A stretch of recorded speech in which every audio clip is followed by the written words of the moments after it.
Before I begin this video, I would like to say that I very much enjoyed and very much liked this movie. I know that I'm sort of going to get into details. But if you're going to be one of those people who is a huge fan and then is just going to start being like, oh, you didn't like this movie because they didn't show those allegations, that is not what this review or what I'm talking about in this review.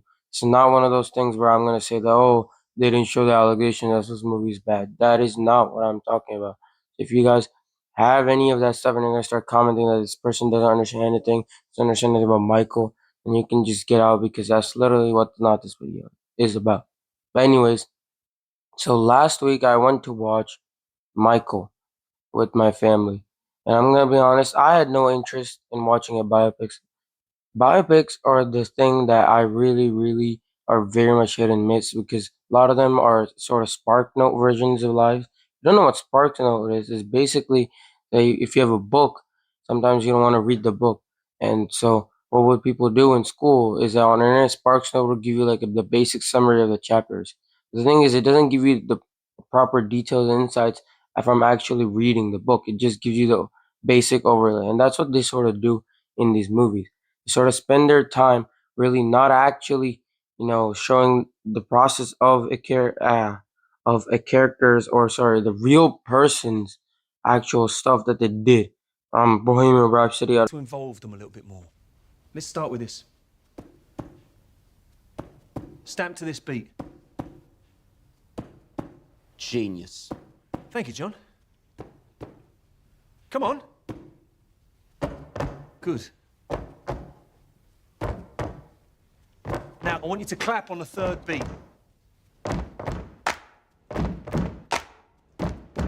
Don't speed up.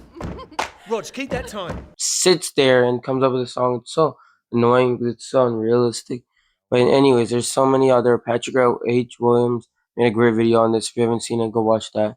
Watch this one first. But yeah, so I really, really, most biopics don't really work for me because they spend their whole time just trying to encapsulate a person's 60 or years on Earth or 80 years or however long they lived in like a 2.5 hour movie, which is not possible. And so they make things easier, convenient. And so I didn't really want to watch this, but my sister wanted to watch it, so we decided to go watch it. And I had a great time with this movie. It's a great blast. I really, really love the movie, and it really worked in many aspects for me. But there are still issues with this movie, and that's where it's really conflicting because it's a very strange experience that I've had with a movie. Usually, when you don't like a movie, it's because the movie's writing is bad, it sucks, it's horrible, and everything, and its characters don't make sense. It has a weak villain or it has weak cinematography, all the stuff that makes a movie usually or any story really bad. That's why this movie is so different, is because this movie is very weak from the terms of any other movie. If you look at all the critics versus the audience, the critics' scores are very, very low, and I understand why they're that low. I think they're a little bit too harsh with this movie. I don't think it deserves that low the scores on Rotten Tomatoes or any other place.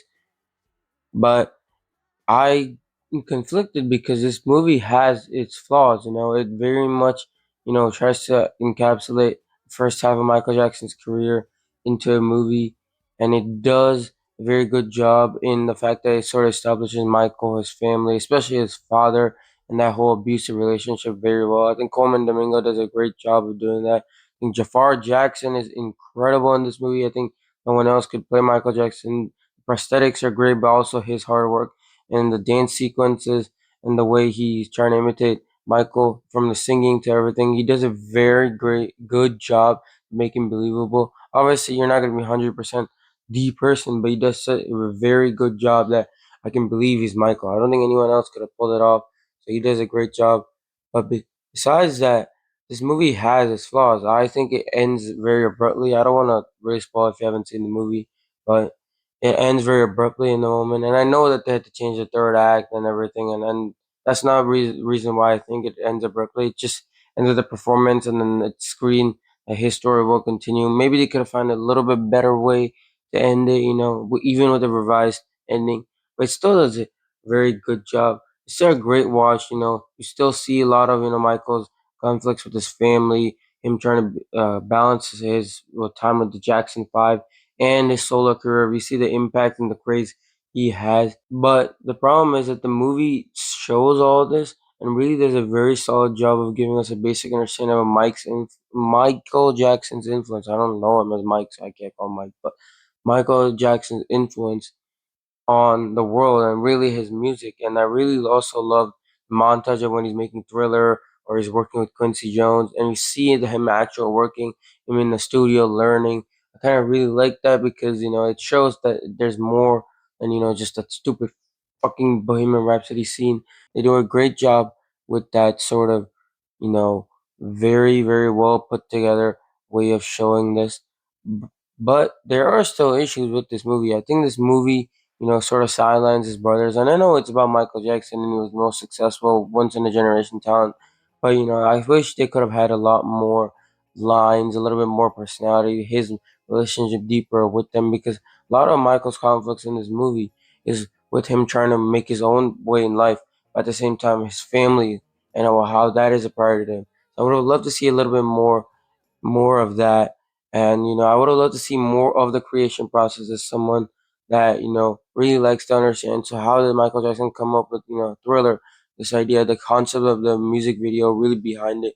But I still enjoyed all that part too.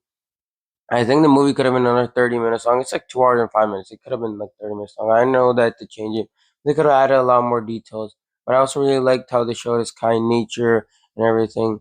And I also think they should have shown some of his flaws. Look, no one's saying Michael Jackson isn't great, okay? So if you're going to be like, oh, he was an amazing and he was a god, no. He was still a human being. There were stories about him being a very ruthless businessman, the stuff that he did to Paul McCartney and stuff. And regardless if it's wrong or right. Yeah, I would love to see that side of him, and they sort of hinted at it when he's talking to the agent at Is it Motown Records or I forgot the guy Miles Teller is playing. I forgot the guy's name, but whoever he is, and he says quickly, you sort of see him, becoming this guy with this high ego and this high power, and I would love to see that a lot more of that continue on in like the next movie. Maybe we see more of that, and I really want that because they sort of make him out to be a saint. And not saying that he wasn't a good person. I'm saying I would have loved to see his flaws and everything, and they sort of showed that too a little bit. Where he doesn't know his job because he has to be perfect. I would have loved to see a lot more, and so that's where I get stuck in the middle because I understand the critics' point. Where all these flaws are, where it ends up becoming this semi Sparks Note movie where it sort of just overlays and glosses and makes Michael Jackson look more heroic and just like this.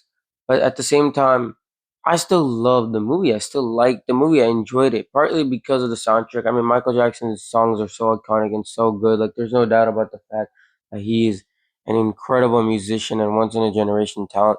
And so when they show him and in the way that they do, it's practically amazing. And every time there's a song, it sounds fantastic. But that's where I'm divided. My experience with this movie is because I can see both perspectives and I understand it.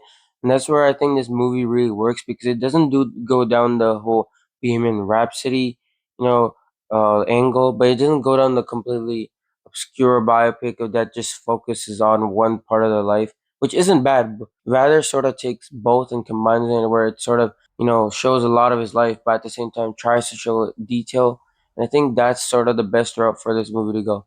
And so it's like if you're a Michael Jackson fan, which like I am, and I love his music, you're gonna love this movie, which I do, but it still has its flaws. So for the people who are, completely utterly hating on this movie, it's not that bad of a movie. There's worse biopics. It's a very thoroughly enjoyable movie, and I think that they can take some of the criticism and go deeper in the next movie.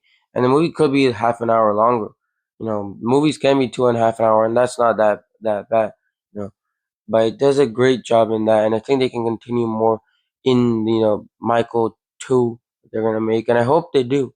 But I also think that at the same time the movie has so many great strengths because it's really a love letter to his music and to his great talent and his great music.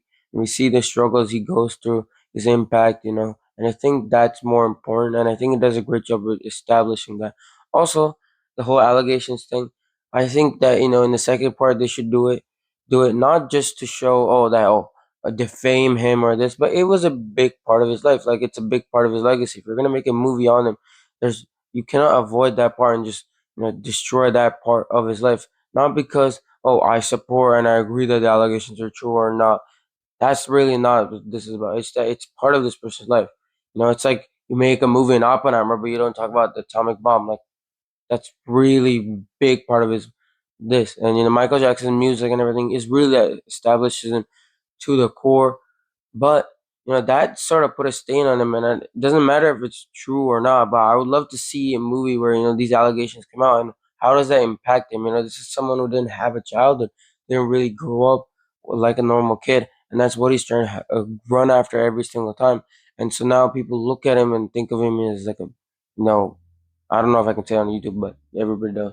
But how would that impact him? So I want to see those allegations, not because to defame him and you don't like him. Stop doing that shit. But to see what would Michael think, because what was his reaction to all this coming out and all this happening to him and this. So basically, I really enjoyed and really liked and maybe loved this movie. It could be better in aspects. You don't have to choose sides with this movie where the critics are right or the audience is right. It's a great movie. It's not as bad as Bohemian Rhapsody or any other generic biopic movie where it just glosses over major facts and just tells you a piss poor of the life. But it isn't like, sort of like all these other biopics where they're just so focused, or like Oppenheimer, where it focuses very solely about making the bomb and after the bomb. It's not like that either, but it does a very good job in what it's supposed to do. And I think it's a crowd pleaser, but at the same time, sort of tries to show you a very small glimpse of really what Michael was. So go watch the movie. It's a good time. It's a fun time. And yeah, that's about it.